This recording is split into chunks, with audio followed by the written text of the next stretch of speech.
আমি তার বিরুদ্ধে মামলা করব। নাসিরুদ্দিন পাটোয়ারি এরকম কন্টিনিউ সে যদি মেন্টালি সিক হয়ে থাকে তাকে আমি ডাক্তার দেখানোর পরামর্শ দিব। নাসিরুদ্দিন পাটোয়ারি একটা দলের সদস্য, তারা নতুন একটা দল করেছেন, তাকে নিয়ে নানান মন্তব্য আছে, বিতর্কিত মন্তব্য আছে।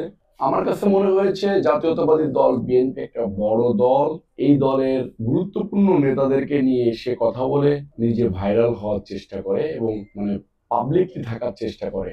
তার এলাকাতে দেখেছি তার বিরুদ্ধে জুতা মিছিল হয়েছে, ঝাড়ু মিছিল হয়েছে। যে নিজ এলাকাতে এরকম লাঞ্ছনার শিকার হয়েছে, সে বাংলাদেশের মানুষের কতটুকু আস্থা অর্জন করতে পারবে রাজনীতিতে আমার জানা নেই। দেখেন, আমি নেগেটিভলি কথা বললে অনেক কথা বলতে পারি, আমি সেদিকে যাব না। আমি দায়িত্বশীল জায়গা থেকে নাসিরুদ্দিন পাটোয়ারি সম্বন্ধে কথা বলার মতো মাইন্ড রাখি না, পার্সোনালি রাখি না।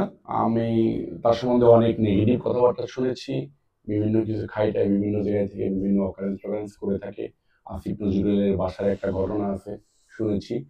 তো আমার কাছে কথা হচ্ছে যে সে যদি রাজনীতি করতে চায় তাহলে নিজের শ্রম মেধা দিয়ে পলিটিক্স করে মানুষের মন জয় করে ভালো হোক, ভালোভাবে রাজনীতি করে মানুষকে ভালো কিছু দিক, আমি সেটা তাকে পরামর্শ দেব। বাট মানুষের কে কটু কথা বলে মিথ্যা প্রপাগান্ডা ছড়িয়ে নিজেকে ভাইরাল করার টেন্ডেন্সি থেকে নাসিরুদ্দিন পাটোয়ারিকে বের হয়ে আসার আহ্বান জানাবো।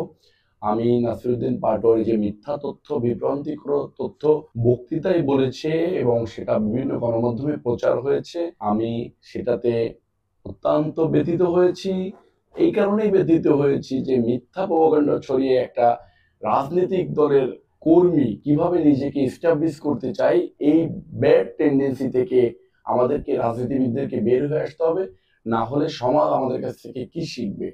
আমি তার বিরুদ্ধে মামলা করব, খুব দ্রুতই মামলা করব এবং আইনের মধ্য দিয়েই ইনশাল্লাহ এটার ফয়সালা হবে বলে আমি আশা করতেছি। তবে এটা যদি নাসিরুদ্দিন পাটোয়ারি এরকম কন্টিনিউ সে যদি মেন্টালি সিক হয়ে থাকে তাকে আমি ডাক্তার দেখানোর পরামর্শ দিব। না হলে রাস্তাঘাটে হুট করে একটা দুর্ঘটনা ঘটে যেতে পারে। মানুষ আমাকে নিয়ে না, শুধু সে বিভিন্ন লোককে নিয়ে কথাবার্তা বলতে পারে, বলে। তো মানুষ তো একটা পর্যায়ে টলারেটের বাইরে চলে যাবে।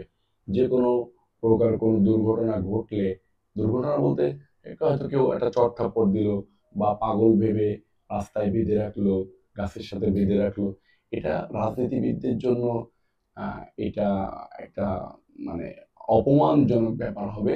আমি সেই কারণে তাকে পরামর্শ দেব যে আপনি পলিটিক্স করলে সুস্থ ধারার পলিটিক্সে থাকেন, মানুষকে নিয়ে বাজে মন্তব্য এবং মিথ্যা প্রপাগান্ডা ছড়ানো থেকে বিরত থাকেন।